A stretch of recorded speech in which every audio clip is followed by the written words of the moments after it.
My girlfriend got upset because I went out with friends once to celebrate my special day. So I blocked her everywhere and broke up with her. Hey everyone, my name is Tyler, and I want to tell you about a relationship that I thought was going to be the one, until it became something I barely recognized. Jessica and I had been together for 6 months when everything started falling apart. But for the first few months, everything felt absolutely perfect. Like, really fucking solid in a way that relationships had never felt for me before. We met at this random house party where I wasn't even supposed to be. One of those last-minute invitations where a friend drags you along and you almost say no because you're tired from work. About 3 weeks into our cohabitation, I was texting with my high school friends about grabbing dinner at this new burger place everyone had been talking about. We'd been planning to check it out for weeks, and Jake mentioned during our conversation that he hadn't seen my apartment since I'd moved into the new place. So I suggested they should come over on Saturday evening instead. We could order some food, hang out like old times, just relax and catch up. Nothing fancy or elaborate, just the 3 guys I'd known since freshman year of high school, sitting around talking shit and probably playing video games until way too late, like we'd done countless times before. Turns out I completely misjudged Tyler and what kind of person he really was. Most guys will put up with almost anything if you're sleeping with them regularly. They'll bend over backwards to avoid conflict, choosing the path of least resistance every single time rather than deal with uncomfortable conversations or emotional challenges. But apparently Tyler wasn't like most guys I dated before. Apparently, he actually meant what he said about not being controlled through emotional manipulation and sexual withdrawal. When I mentioned this plan to Jessica that evening while we were making dinner together, her whole energy changed in an instant. I'm talking about a complete transformation that happened right before my eyes. I literally watched her face go from relaxed and happy. She'd been laughing at something stupid I'd said just moments before, to something I'd never seen from her before. Cold doesn't even begin to cover it. She looked at me like I just told her I was planning to burn our apartment down with her inside it. "You didn't ask me first," she said, and the way she said it made me feel like I'd committed some kind of serious crime instead of inviting 3 guys I'd known for over a decade to eat pizza in my own living room. I tried to explain that it really wasn't a big deal, just the guys coming over, and they probably wouldn't even stay that late since we all had to work on Monday. But I could tell she'd already mentally checked out of the conversation completely. It was like trying to have a reasonable discussion with a wall, except walls don't give you the kind of look that makes you question everything you thought you knew about the person you're supposed to be building a life with. She finished eating her dinner in complete silence, the tension so thick you could cut it with a knife. When she was done, she cleaned up only her own plate and left mine sitting there on the table, then went to bed without saying another word to me. I sat there finishing my meal alone, wondering what the hell had just happened and how a simple mention of having friends over had turned into this. The next morning was even weirder than the night before. Jessica got ready for work like I wasn't even there. And I mean that literally. She moved around our bedroom and bathroom like I was completely invisible, gathering her things with this cold efficiency that made my stomach churn. When I said good morning, she didn't respond. When I asked if she wanted me to make her coffee like I did every morning, she didn't even acknowledge that I'd spoken. She just collected her stuff and left for work without a single word. I stood there in my boxer shorts, holding 2 coffee mugs that I'd optimistically prepared for both of us, wondering what the hell had just happened to us. Was this even a fight? I couldn't figure out what I'd done that was serious enough to deserve this level of complete freeze-out from the person I was supposed to be closest to. That entire day at work, I kept replaying our conversation from the night before, trying to figure out where exactly I'd screwed up. Maybe I should have asked her first before inviting my friends over. But we weren't married, and this was still my apartment too, wasn't it? I'd never needed permission to have friends over before, in any of my previous relationships. But then, I started second-guessing myself, wondering if living together meant there were different rules now that I wasn't aware of. Maybe I was being inconsiderate without even realizing it, and she had every right to be upset with me. By the time I got home from work, I was ready to apologize for whatever I'd done wrong and figure out how to make things right between us. I'd rehearsed what I was going to say during my drive home, planning to acknowledge that I should have discussed it with her first and that we could reschedule for a time that worked better for both of us. Except when I walked through the door, she still wasn't talking to me. We were now on day 2 of complete silence while living in the same 800 square feet of space. She'd cook dinner for herself, eat it while scrolling through her phone like I didn't exist, wash only her own dishes, and act like I was some kind of ghost haunting our apartment. Our first conversation was about terrible HBO shows and why anchovies absolutely belong on pizza. I knew she was different from that very moment. She had this incredible laugh and actually found my stupid jokes funny. But she also wasn't afraid to call me out when I was being an idiot. There was something refreshing about her honesty that drew me in immediately. I tried everything I could think of to break through this wall she'd put up. I apologized. I tried explaining my perspective. I even attempted to make light of the situation with some jokes, thinking maybe humor could diffuse whatever this was. But she'd just look right through me like I was made of air. Like my words weren't even reaching her ears. Is this how people handle disagreements when they live together? Because I'd never experienced anything like this before. The girls I dated before would yell when they were upset. We'd have it out, argue our points. Maybe someone would storm off for an hour or two, and then we'd either work it out or decide to break up. This was something else entirely. This felt calculated and deliberate, designed to make me feel exactly as confused and desperate as I was feeling. By day 3, I couldn't take it anymore. The silence was driving me crazy, and I felt like I was losing my mind living with someone who refused to acknowledge my existence. I told her I'd call the guys and cancel our plans, that we could figure out a better time that worked for both of us, and that I should have discussed it with her first before making any commitments. And just like that, like someone had flipped a switch, she was back to being the Jessica I knew. Suddenly, she was smiling again, being affectionate, asking about my day like the past 3 days of complete emotional warfare hadn't happened at all. That night, she initiated sex for the first time since this whole nightmare had started. And I was so relieved to have her back that I didn't even question how bizarre and unsettling the entire situation had been. But lying there afterward, staring at the ceiling while she slept peacefully beside me, I couldn't shake the feeling that I'd just been trained like some kind of animal. Like I'd been put through a conditioning process where my behavior had been modified through punishment and reward. And I wasn't entirely comfortable with how easily it had worked on me. Hey there, I'm Jessica, and I think it's only fair that you hear my side of this story too. Here's the thing that nobody wants to admit about moving in together. Everything changes the second you start sharing a space with someone. If you don't establish clear boundaries right away and make sure both people understand what respect looks like, you're going to get walked all over. I'd learned this lesson the hard way with previous boyfriends who thought that living together meant they could do whatever they wanted without considering how their decisions affected me. I wasn't about to let that happen again. Tyler was sweet, don't get me wrong. He was really, genuinely sweet, and I cared about him deeply. But he had this typical guy thing where he'd make decisions like he was still single. Like my feelings about our shared space didn't matter at all. The dinner party situation was a perfect example of exactly what I'm talking about. He didn't ask me about it, didn't even give me a heads up that he was planning to invite people over. He just decided, all on his own, that our Saturday night was going to be invaded by his high school buddies. Guys I barely knew beyond brief introductions at a few parties. What if I'd had plans for that evening? What if I'd wanted a quiet night in after a long week at work? What if I just didn't feel like playing hostess to a bunch of guys who were probably going to trash our living room and leave me to clean up the mess afterward? So yeah, I shut down completely. That's what I do when someone doesn't respect me enough to include me in decisions that affect both of our lives. I'm not going to argue and beg to be heard like some desperate girlfriend who has to fight for basic consideration. If he wants to act like my opinion doesn't matter, then fine. But he can figure out real quick what it feels like when I'm not around to make his life easier and more comfortable. Jessica had this amazing way of making even the most boring Tuesday nights feel like an adventure.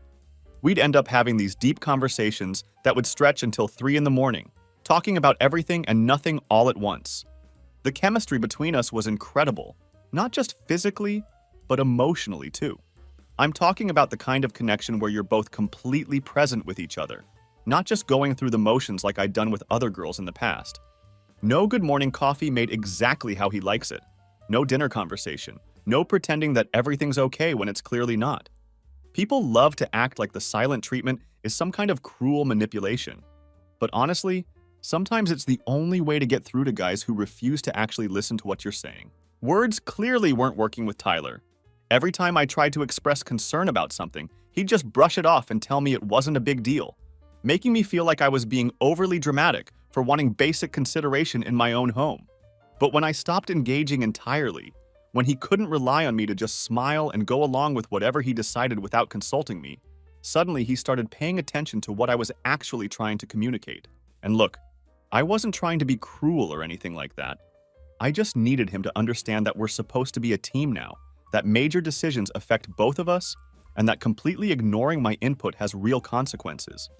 The fact that he canceled his little party and apologized, admitting that he should have talked to me first, showed me that he'd finally gotten the message I'd been trying to send.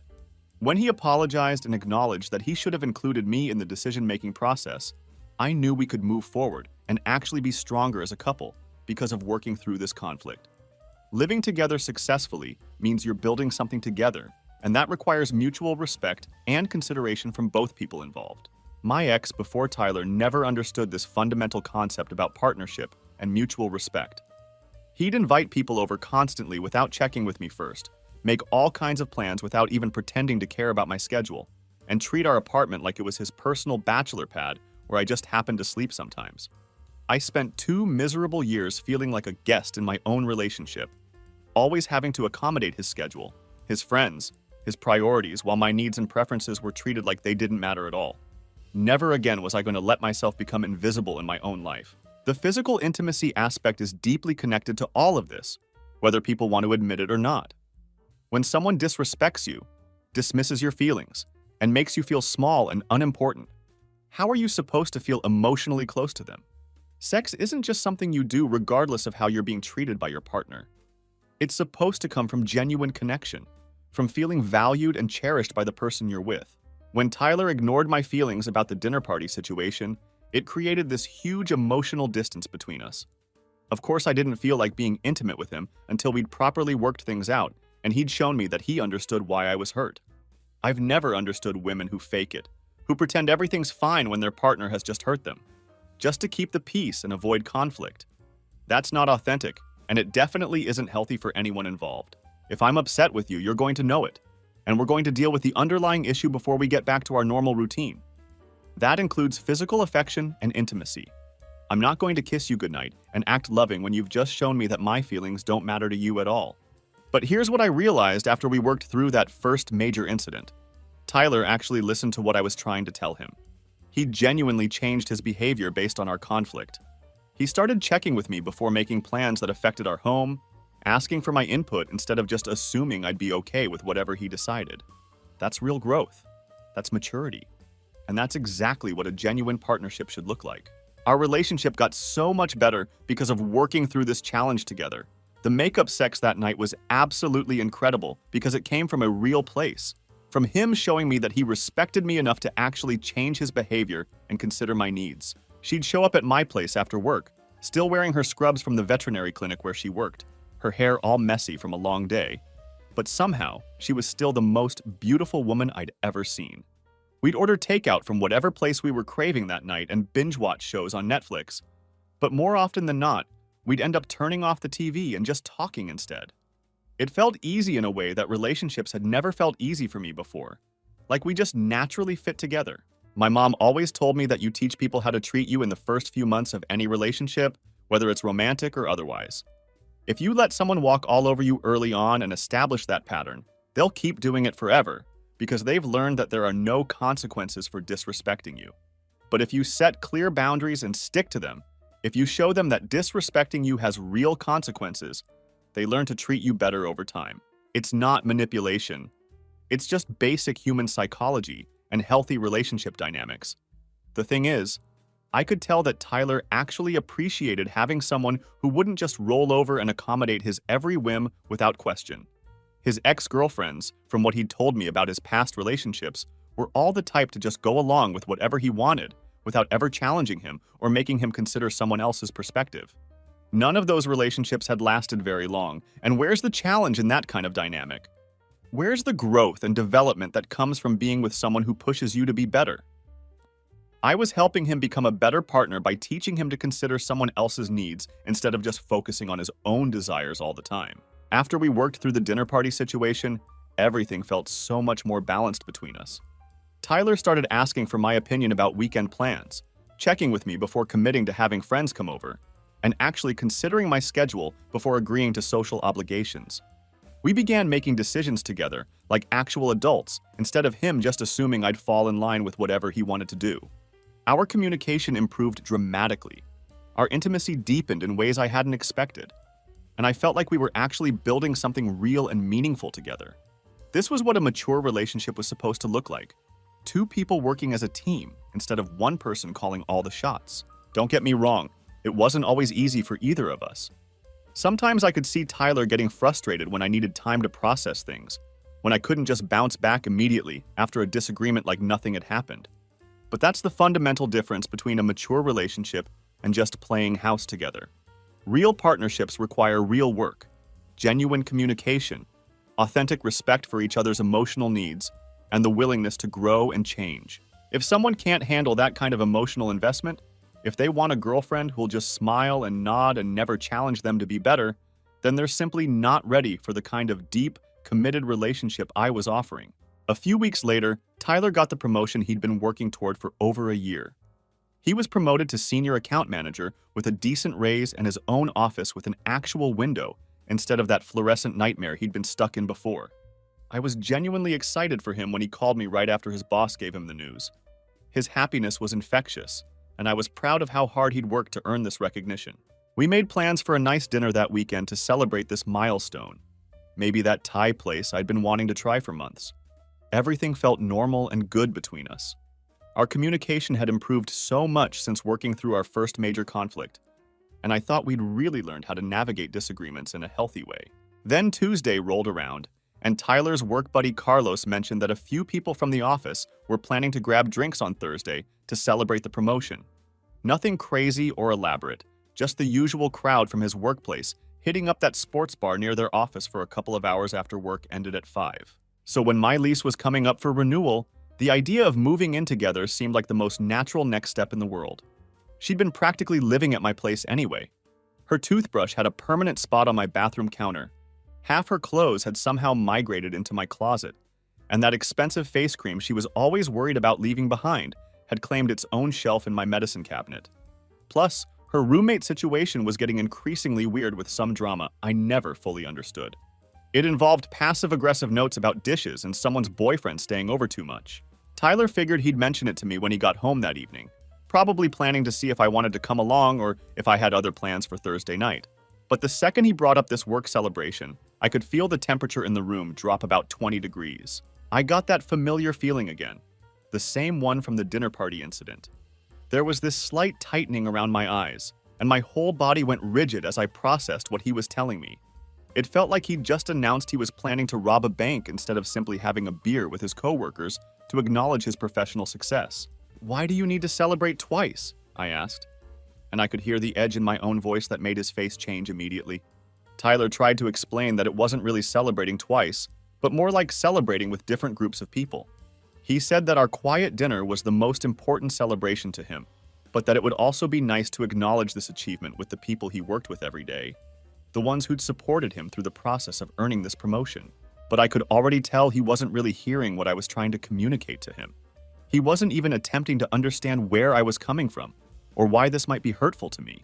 Jessica launched into this whole elaborate explanation about how our quiet dinner should be enough for him. How if he really valued our relationship, he wouldn't need validation from other people about his success.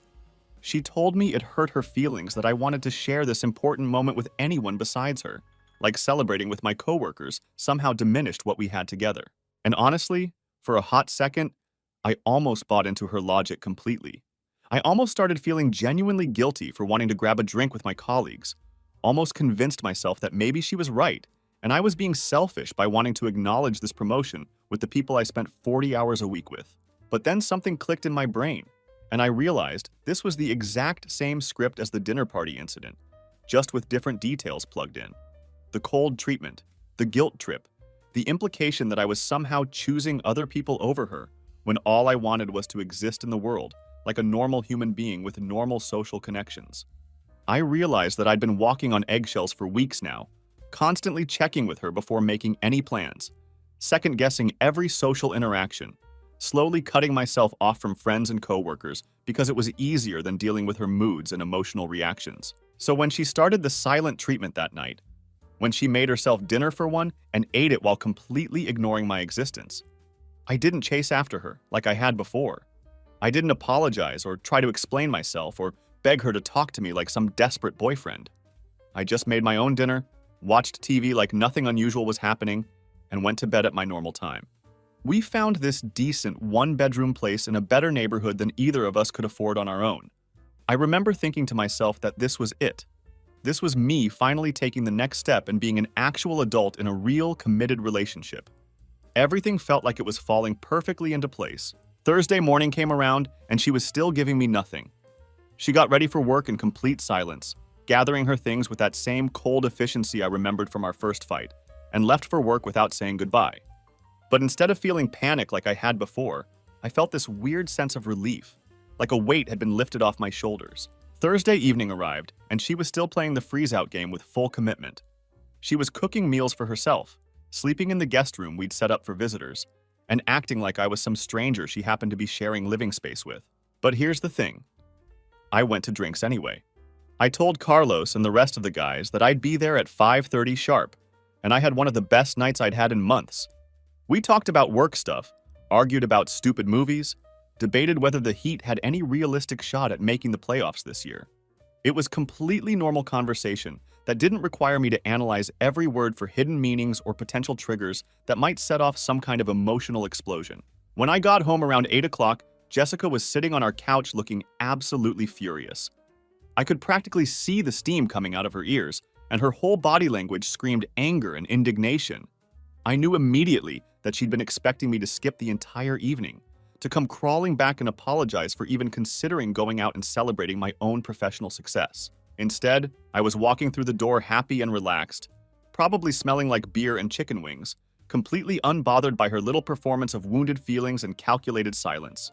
That's when I decided I was completely done with this manipulative bullshit. I was done pretending that her silent treatments were reasonable responses to normal disagreements.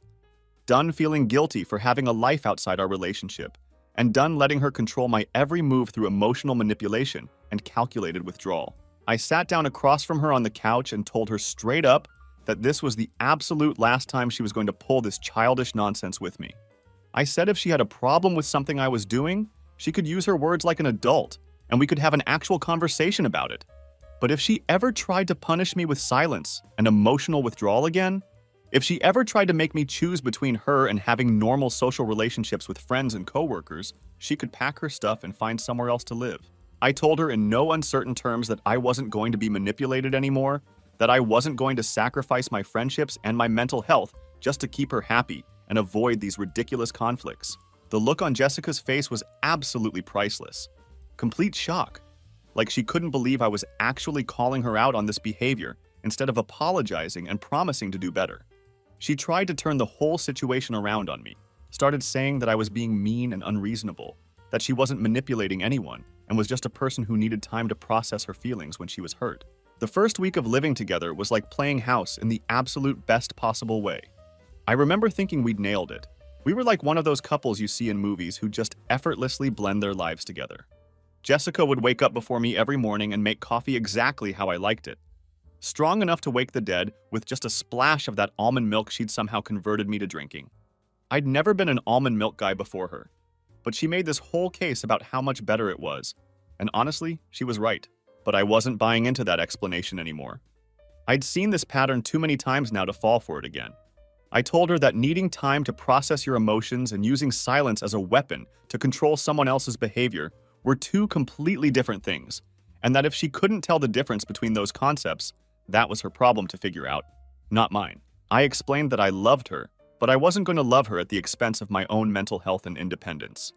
I wasn't going to become one of those guys who gradually loses all his friends because his girlfriend can't handle him having relationships with other people. After that conversation, things actually changed between us for a while. Jessica was more careful about picking her battles with me, and she didn't automatically go into freeze mode every time I made plans that she didn't personally approve of. For a few weeks, I genuinely thought that maybe we'd actually worked through this issue, that she'd finally understood how her behavior was affecting me and our relationship. I should have known better than to think it would be that simple. People like Jessica don't just change their fundamental patterns because you call them out once. They just get more strategic about how they operate, more subtle in their methods of control. So after Tyler's little speech about not tolerating my so-called childish behavior anymore, I figured I'd let him think he'd won this round for a while.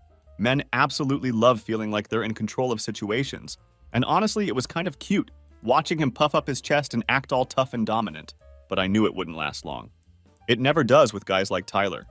The thing about men like him is that they want to play the strong, independent man until it actually costs them something meaningful. Sure, he could handle going to his stupid work drinks when I wasn't speaking to him, when the stakes were relatively low and it was just about some casual after-work socializing. But what happens when the stakes get higher? What happens when he has to choose between me and someone who actually matters to him? Someone he has a deep emotional connection with? I was pretty confident that I knew exactly how that scenario would play out, and I wouldn't have to wait very long to test my theory. My opportunity came about 2 weeks later when Tyler's mother called him. I could hear her voice through the phone, that syrupy, sweet tone she always used whenever she wanted something from him, and I already knew this wasn't going to go well for our relationship. Tyler's face lit up like Christmas morning the second he heard from her, and he spent 20 minutes on the phone catching up with her while I sat there feeling like a piece of furniture. When he finally hung up, he had this big grin on his face and announced that his mom wanted to come visit this weekend. Notice how he phrased that. Not that she had asked if she could visit, not that she wondered if it might work with our schedule, but that she wanted to visit. And apparently that was supposed to be perfectly fine with me because she's his mother, and mothers get to do whatever they want, right? I'd come home from work each evening and find her curled up on our couch in our living room, watching our TV, and it hit me every single time how good it felt to say our instead of my. There was something incredibly satisfying about that shift in language. It made everything feel more real, more permanent. She'd started buying groceries for both of us without us even discussing it, planning meals that took both our preferences into account. Her little collection of different tea bags had completely taken over my kitchen counter, and somehow our stuff had merged together like we'd been living together for years instead of just days. I told him that we needed to talk about overnight guests before just agreeing to them, that this was my home too, and I deserved some input into who stays here and when. This was basic respect, basic consideration, the kind of thing any reasonable person in a committed relationship would understand without having to be told. But Tyler got that stubborn look on his face, the same one from the work drinks incident, and told me that she was his mother and she was welcome anytime. Welcome anytime in our apartment, without even asking me how I felt about it. So I told him fine, if that's how he wanted to handle it, he could sleep alone that night. And he could definitely sleep alone while his mother was visiting our home. I wasn't going to pretend to be the happy girlfriend when he'd just completely dismissed my feelings about our shared space. Why would I want to be intimate with someone who just shown me that his mommy's comfort was more important than my basic need to be consulted about my own home? How was I supposed to feel close to someone who made unilateral decisions that affected both of us without even pretending to care what I thought about it? Tyler tried to argue with me, saying that I was being unreasonable, that it was just his mother for one weekend. But that wasn't the point, and he knew it. The point was that he'd made a unilateral decision affecting both of us without even pretending to care what I thought about it. The point was that I was supposed to just smile and play hostess to a woman who'd never liked me anyway. And trust me, the feeling was mutual in my own apartment, without having any say in the matter whatsoever. I figured this would be like the work drink situation, where he'd eventually realize he was being selfish and we'd work it out together like adults. Except this would be even better for our relationship, because this time it involved his precious mother. So he'd really understand how much he'd hurt me by excluding me from such an important decision. I went to bed that night expecting him to come apologize, to tell me he'd call her back and ask if another weekend worked better for both of us, to show me that I mattered more than his automatic yes to mommy's demands. Instead, I woke up to the sound of boxes being moved around in the living room. I came out to the living room in my pajamas and found Tyler pulling my stuff out of our shared closet, piling my clothes into garbage bags like he was cleaning house for some kind of massive purge. For a second, I thought he was having some kind of mental breakdown, because what kind of person starts packing their girlfriend's belongings at 7 in the morning over a simple disagreement about house guests?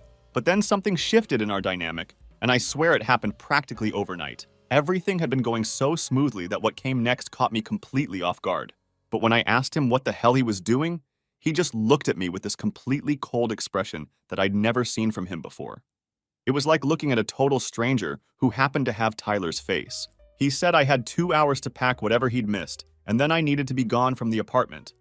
He said he'd warned me about this behavior after the work drinks incident, and I'd chosen to ignore his warning, so now I could figure out somewhere else to live. I tried desperately to explain that I wasn't being manipulative, that I was just hurt and needed him to understand how dismissive he'd been about something that affected both of us. I told him that I loved him, that we could work this out like we had before, that I just needed him to show me some basic consideration and respect in our shared home.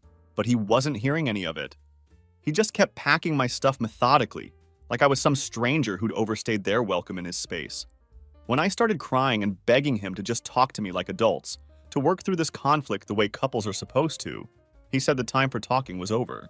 He told me he'd given me a clear warning about using sex and silence to control his behavior, and that the first chance I got, I'd done exactly those things again. He said he wasn't going to spend another day walking on eggshells around my moods and punishments, constantly wondering what normal human interaction was going to set me off next. The worst part was how calm and collected he was about the entire process. There was no yelling, no drama, no emotional outburst. Just this matter-of-fact efficiency, like he was taking out the trash or completing some mundane household chore. He handed me my keys, told me I had until 9 o'clock to get my stuff together, and then went to take a shower like kicking me out was just another item on his Saturday morning to-do list. I kept thinking he'd change his mind, that this was just him trying to scare me into apologizing and promising to do better. But at exactly 9 a.m., he came back into the living room fully dressed and asked if I was ready to go. When I said I didn't have anywhere to stay, he suggested that I call a friend or get a hotel room. But either way, I needed to be out of his apartment in the next 10 minutes. There was no negotiation, no discussion, no opportunity to explain my side or work things out. By 9:30 that morning, I was standing on the sidewalk with 3 suitcases and a garbage bag full of clothes, watching him change the locks on what had been our apartment through the window. I called and texted for hours, but he'd already blocked my number. I sent him emails explaining my perspective and trying to get him to understand where I was coming from, but they all bounced back undelivered. I even tried reaching out through social media, thinking maybe I could get through to him that way, but he'd blocked me everywhere: Facebook, Instagram, Twitter, every platform we'd ever connected on.